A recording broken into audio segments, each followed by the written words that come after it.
Hello, this is Chris Maynor coming to you from the campus of Union University here in Jackson, Tennessee. This is part 3 in a 4-part series of videos dealing with the course syllabus for MBA610. In this video, I'd like to talk for a little bit about weekly exams. If you would look at the second page of your syllabus, about halfway down, there is a discussion of weekly exams. We covered in the previous video the quizzes. Each week, once you have completed all of the activities, once you have read the assigned reading, once you've gone through the online lessons, once you have taken the quizzes, and you feel comfortable with the material, it will be time for you to take the exam for that week. Exams include approximately 30 multiple choice questions. Exams are different from quizzes in 3 critical ways. First of all, exams have a time limit. Now, it's a fairly generous time limit. You'll have anywhere from an hour and a half to 2 hours. That's a lot of time for just 30 multiple choice questions. But some of the questions involve calculations. You'll need a little extra time. I've never had a student tell me that they didn't have enough time on an exam. However, you will notice that that exams are open book, open note, and that's a good thing, but it can sometimes get in the way if you're searching for an answer. It can eat up your time. The time can get away from you, so be careful. Again, I never had a problem with that, but watch the clock when you're taking an exam. The second difference between exam and a quiz is once you take the exam and you click submit, then you are done. There's no going back, there's no redos, so there's just one attempt for each quiz. And then the third difference is each exam is 12% of your course grade. Remember that quizzes are cumulatively 16% of your grade. Each exam is 12%. And here's what that means. Let's put that in perspective. Let's say that you miss a quiz.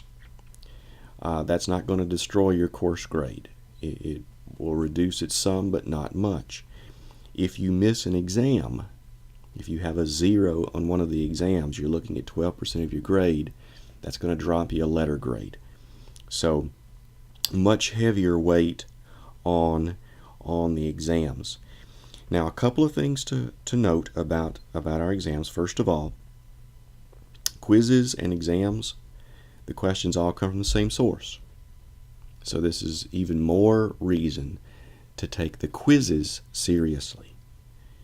Not just to get those points, but you want to use them to prepare yourself for the big weekly exams.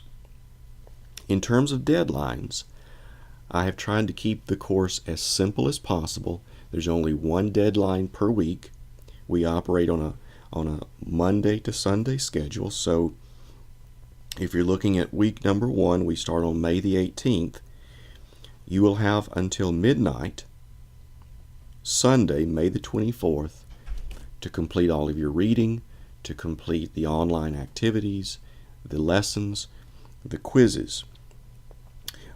Once the midnight bell rings, that week will be over. The exams, the quizzes will shut down. You'll no longer have access to those, and you can still view the lessons, but all of the evaluation instruments will go blank. So you want to be careful. I know that once we set a deadline, it is human nature to want to live life on the edge.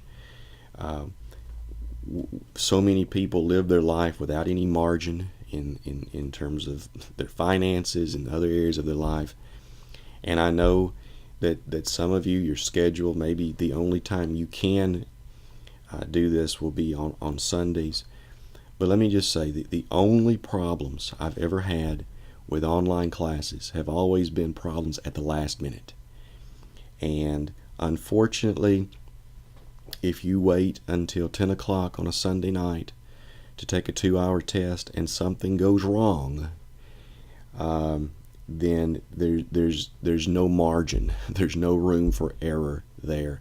If there's a computer glitch, if Moodle Rooms is going through some sort of a test phase and it's not working properly, then there's no opportunity to fix that problem. So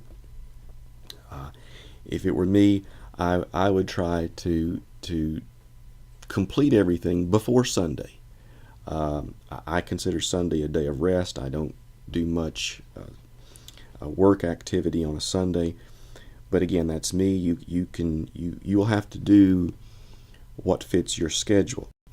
If you look back at Moodle again, you see for week 1, 3 lessons, 3 quiz, and then the big exam.